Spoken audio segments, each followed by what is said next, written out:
Unboxing video ആണ് ചെയ്യുന്നത്. ഇന്ന് നമ്മൾ അൺബോക്സ് ചെയ്യുന്ന പ്രൊഡക്റ്റ് എന്താണെന്ന് വെച്ചാൽ പാഡോക്ക് സ്റ്റാൻഡാണ്.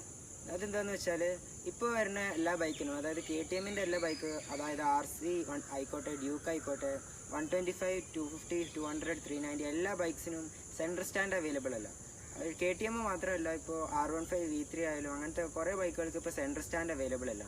അപ്പോൾ സെൻട്രൽ സ്റ്റാൻഡ് അവൈലബിൾ അല്ലാത്തത് കൊണ്ട് നമുക്ക് ഈ ചെയിൻ ലൂബ്രിക്കേഷൻ കാര്യങ്ങളൊക്കെ ചെയ്യാൻ ഭയങ്കര ബുദ്ധിമുട്ടാണ്. ഷോറൂമിൽ ഏകദേശം 150 to 200 റുപ്പീസ് ചെയിൻ സർവീസിന് വാങ്ങുന്നുണ്ട്. അപ്പോൾ അതിനേക്കാളും നല്ലത് നമുക്ക് വീട്ടിൽ നിന്ന് ചെയ്യുന്നത് തന്നെയാണ്. അപ്പോൾ ഒരു ചെയിൻ ക്ലീനർ, ചെയിൻ ലൂബും വെച്ചിട്ട് നമുക്ക് ഈസി ആയിട്ട് ചെയിൻ ക്ലീൻ ചെയ്ത് സർവീസ് ചെയ്യാവുന്നതാണ്. അപ്പോൾ ചെയിൻ മെയിൻ്റനൻസ് ബൈക്കിൻ്റെ മെയിൻ്റനൻസിന് വളരെയധികം ഇമ്പോർട്ടൻ്റ് ആണ്. അപ്പോൾ അതുകൊണ്ടാണ് ഞാൻ ഇത് ചെയ്തിരുന്നത്. ചെയിൻ എങ്ങനെ കറക്റ്റായിട്ട് പ്രോപ്പറായിട്ട് ചെയിൻ ലൂബ്രിക്കേറ്റ് ചെയ്യുക എന്നുള്ളൊരു വീഡിയോ ഞാൻ നെക്സ്റ്റ് ടൈം ചെയ്യുന്നതാണ്.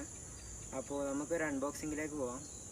പാഡോക്ക് സ്റ്റാൻഡ് ഇപ്പോൾ ഏകദേശം ഒരു എമൗണ്ട് വരുന്നത് 2000 ആൻഡ് അബോവ് ആണ് വരുന്നത്. ഞാൻ ഇപ്പോൾ വാങ്ങിയിട്ടുള്ളത് ഒരു മോട്ടോമോഡിൻ്റെ ഒരു പാഡോക്ക് സ്റ്റാൻഡാണ്.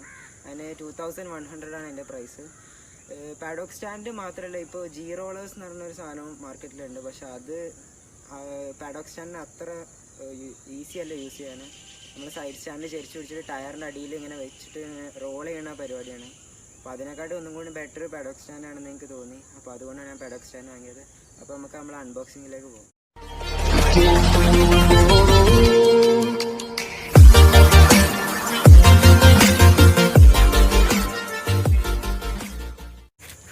അപ്പോൾ ഇതാണ് നമ്മളെ പാഡോക്ക് സ്റ്റാൻഡ് പറഞ്ഞത്. ഇതിൽ ആമസോണിൽ നിന്ന് വാങ്ങിയതാണ്. അതിൻ്റെ ലിങ്ക് ഞാൻ ഡിസ്ക്രിപ്ഷനിലിടാം.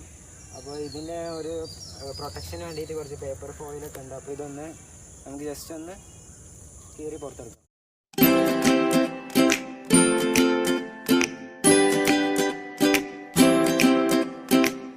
ഗൈസ്, ഇത് പൊളിച്ചെടുക്കാൻ കുറച്ച് ബുദ്ധിമുട്ടിയിട്ടുണ്ട്. ആമസോണിൻ്റെ പാക്കിംഗ് ആയിരുന്നു.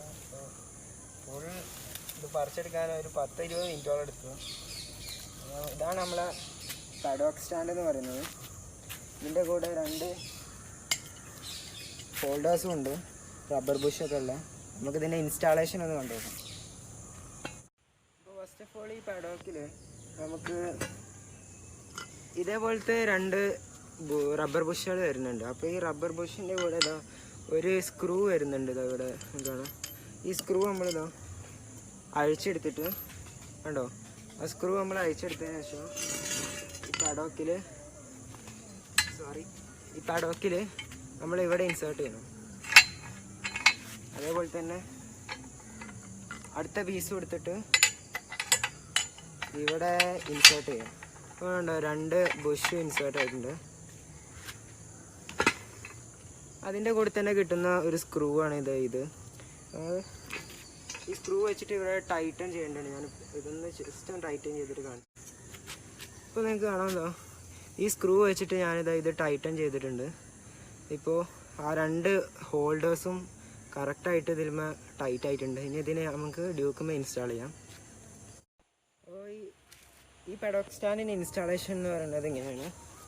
നമ്മൾ ഈ ബൈക്കിൻ്റെ ബാക്കിൽ ഇത് കൊണ്ടുപോയി പ്ലേസ് ചെയ്തിട്ട് ഇതിൻ്റെ ഈ റസ്റ്റ് വരുന്ന ഭാഗമുണ്ട്, ഈ ഡിസ്ക് ബ്രേക്കിൻ്റെ തൊട്ട് താഴായിട്ട് അവിടെ കൊണ്ടുപോയിട്ട് നമ്മൾ ഇതിൻ്റെ റസ്റ്റ് പ്ലേസ് ചെയ്യണം.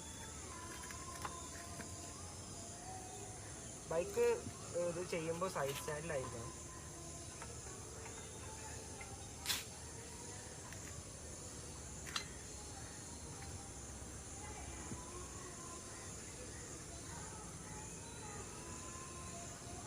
അങ്ങനെ സൈഡ് സ്റ്റാൻഡിലിട്ടിട്ട് വേണം ഈ റസ്റ്റ് കറക്റ്റായിട്ട് പ്ലേസ് ചെയ്യാൻ.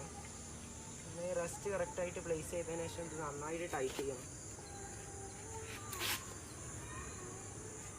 അതിനുശേഷം നമ്മൾ ജസ്റ്റ് ഈ പാഡോക്കുമ്പോൾ ചവിട്ടിയിട്ട് ഒന്ന് ബൈക്ക് ചെയ്യും.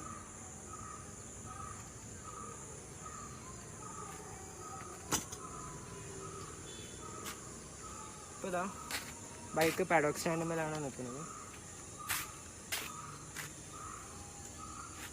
ഈസി ആയിട്ട് ടയർ ഡൗൺ ചെയ്ത് നമുക്ക് ലൂബൊക്കെ ചെയ്യാൻ സാധിക്കും. അപ്പോൾ ഇതാണ് പാഡോക്ക് സ്റ്റാൻഡിൻ്റെ വീഡിയോ. കണ്ടതിൽ താങ്ക്സ്. അപ്പോൾ അടുത്തൊരു വീഡിയോ കാണാം.